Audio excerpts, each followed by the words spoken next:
दोस्तों नमस्कार। स्वागत है आप सभी का विजडम एजुकेशन पे। कल यानी 6 दिसंबर 2022 को यूपीएससी मेंस 2022 का रिजल्ट आ चुका। जिन लोगों का मेंस में सिलेक्शन हुआ उन्हें बहुत बहुत बधाई। यूपीएससी का मेंस क्रैक करना अपने आप में एक अचीवमेंट है। निश्चित तौर पे आप बधाई के पात्र हैं क्योंकि आपका मेंस निकला है। इसका मतलब आप में को कैपेबिलिटी है कि जो आप आईएएस बन सकते हैं। लेकिन मेरा ये मानना है कि ये अंतिम नहीं है। अभी आपको खुशी मनाने की आवश्यकता, आप खुशी मना लीजिए, लेकिन 1-2 दिन बस।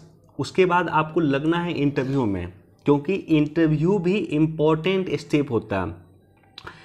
यूपीएससी का मैंने फाइनल रिजल्ट देखा है, कई सारे लोगों को मैंने रिजल्ट एनालिसिस भी किया है, और उसके आधार पर मैं एक बात ज़रूर कह सकता हूँ कि मैंने देखा है कि कुछ लोगों का रैंकिंग जो है 1 मार्क्स के अंतर पे लगभग 10-12 रैंकिंग ऊपर नीचे हो जाता है यूपीएससी में। यानी अगर किसी व्यक्ति का 1 मार्क्स आपसे अधिक है तो उसका 10 रैंकिंग आपसे ऊपर हो सकता है। 1 मार्क्स आपसे कम है तो 10 रैंकिंग आपसे नीचे हो सकता है। तो एक मार्क्स इम्पॉर्टेंट है, इसलिए इंटरव्यू काफ़ी इम्पॉर्टेंट है। इंटरव्यू में अगर आपको अच्छा मार्क्स मिलेगा तो निश्चित तौर पे आपको आईएएस मिल सकता है। तो आपको खुशी मनाना, आप मनाइए, आप इंजॉय कीजिए। आपका मेन सिलेक्शन हुआ है, निश्चित तौर पे आप बधाई के पात्र हैं, लेकिन अल्टीमेटली आपको लगना है इंटरव्यू में। और इंटरव्यू में जो आप लगेंगे उससे पहले डिटेल एप्लीकेशन फॉर्म होता है, डेफ होता है जिसे हम लोग बोलते हैं। डेफ आपको भरना है, और डेफ भरने का समय जो दिया गया है, डिटेल एप्लीकेशन फॉर्म भरने का समय दिया गया है, वो 8 दिसंबर से लेकर के 14 दिसंबर के बीच में दिया गया। तो आप लोग डेफ निश्चित तौर पे अच्छे से भरिएगा, थोड़ा सोच समझ के भरिएगा, क्योंकि डेफ जो होता है यही आपके जो इंटरव्यू लेते हैं उनके पास आपका डेफ जाता है, डिटेल एप्लीकेशन फॉर्म जाता है, और उसी डेफ के आधार पे क्वेश्चन आपका तैयार होता है। यानी जो क्वेश्चन आपको किया जाता है नॉर्मली वो डेफ के आधार पे ही किया जाता है। तो इसलिए डेफ को कहा जाता है कि अच्छे से भरने के लिए। और डेफ के समय में आपको प्रेफरेंस भी मांगता है। आईएएस, आईपीएस, आईएफएस जो भी आपका प्रेफरेंस है वो डेफ में ही मांगा जाता है। तो इसलिए इसको अच्छे से भरने की आवश्यकता है, इसको आप लोग अच्छे से भरिएगा।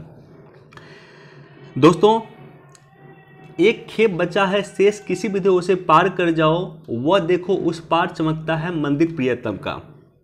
लक्ष्य आपको सामने दिख रहा, बस एक खेप बचा हुआ है, और वो खेप है इंटरव्यू।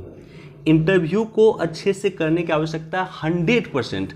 मेंस में आपने 100% दिया तभी आपका मेंस निकला।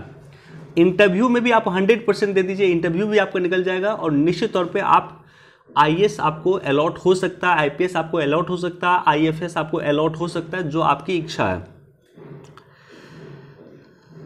तो ये जो है वो लिस्ट है जिसका सभी लोग को इंतजार होता है। ये बेसिकली मेंस का लिस्ट होता है, मेंस के सिलेक्शन का लिस्ट। ये रोल नंबर वाइज होता है, लेकिन जो फाइनल रिजल्ट आता है उसमें आपका नाम भी रहता है। बीपीएससी में भी ये होता है, मेंस के पीटी या मेंस का जो रिजल्ट आता है उस समय में सिर्फ रोल नंबर आता है, लेकिन जब फाइनल रिजल्ट आता है उस समय में आपका नाम के साथ साथ आपकी रैंकिंग भी रहती है।